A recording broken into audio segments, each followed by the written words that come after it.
السلام علیکم. زه منیس خان او نن د اکتوبر 13 تاریخ سحر مې د مشاهد حسین سید یو بیان وکړو، خندام راله او بیا راته څه تاریخي واقعیات رعایت شو. سید مشاهد حسین چې دی سید مشاهد حسین چې دی هغه د مسلم اخبار چیف ایډیټر پاتې شوی دی سابقه، او د مسلم لیگ نون سینیټر مو نن سبا وزګار دی. هغه یو بیان و چې ضیاء الحق په پاکستان کې وی سی آر باندې پابندي لګولې وه او په خپله به یې لتا منګیشکر ګانې اورېدې. دا حقیقتونه دي چې ضیاء الحق یو ډیکټیټر و، یو منافق انسان و. د اسلام په نوم هغه په دې ملک کې 11 کاله غیر قانوني حکومت کړی او دا به وي چې به زه شریعت راولم او اسلام راولم، او معاشره کې چې دا دومره منافقت دی نو دا د هغه د لاسه دی، ځکه چې بیا په صحافت کې د اسلام په نوم منافقان صحافیان را پیدا شو چې هر څه به یې کول خو په ځان به یې د دین لباده اچولې وه. په بیوروکریسي کې هم دغسې کسانو، په هر سیاستدانان هم یو نوی پود پکې را پیدا شو چې هغوی به دغه ډرامو کې د هغه مرګستیا کوله. دغه یو بله واقعه دغسې ماته رایاده شوه چې د ضیاء الحق صاحب یو لور وه، هغه سپیشل چایلډ دی، معذوره ده، خبرې نشي کولی او دغسې ده. نو هغې یو پیره په ایرپورټ باندې د هندوستان یو ډېر مشهور اداکار و، اوس هم ژوندی دی، شتروګن سینها، د هغه فلمونه به یې ډېر خوښ وو.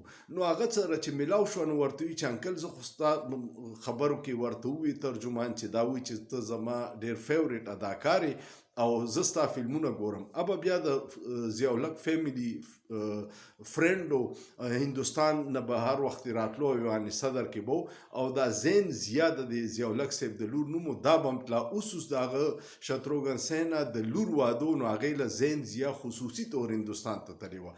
نو خبره مې دې پورې کوله چې په هغې موده کې به اوس خو ټیکنالوجي دا فلمونه ګانې هر وخت په نیټ باندې اویلیبل وي، هغې وخت کې به نه و.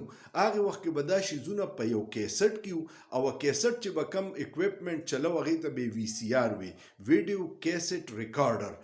دا شیزونه اوس د نوې ځوانانو ته پته نشته چې وی سی آر به هم یا یو شی و.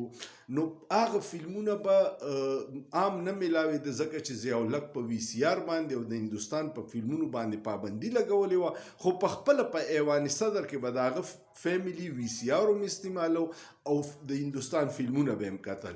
نو دغه د هغه نه ثابته وه چې زین ضیا د شتروګن سینها فین وه او هندوستان ته به هغه سره میلاوېدو لتله.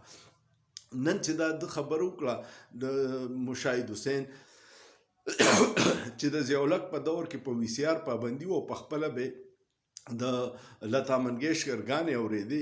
دغه منافقت چې و د ضیاء الحق چې د دین په نوم باندې عوام او معاشره دوکه کړې وه او غیر قانوني په دې ملک باندې قبضه کړې وه، د امریکې خواهشات یې پوره کول، په افغانستان کې یو فساد و، هغې له د جهاد نوم ورکړی او هغې لانجې نه اوسه پورې موږ نه وتو.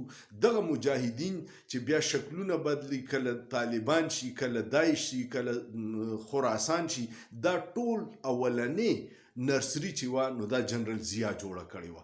نو دغه منافقت دی چې زموږ معاشره کې پکار ده چې یو د رښتیا ویلو کمیشن جوړ شي او دا کم کم حکمرانانو، ډیکټیټرانو، جرنیلانو چې غلطیانې کړي قوم نه معافي وغواړي او مخکې یو متفقه لاحمل جوړ کړي چې ملک به اوس په منافقت نه چلیږي، په حقیقت به چلیږي. نو انشاءالله العزیز چې پاکستان کې ډېر ټیلنټ دی، ډېر زبردست ملک دی، 25 کروڑ عوام دي، قابلان خلک دی پکې، خو د 15% فرسوده نظام کلک نیولې دی او د هغې په وجه باندې د دې 25 کروڑ عوامو ژوند په عذاب دی.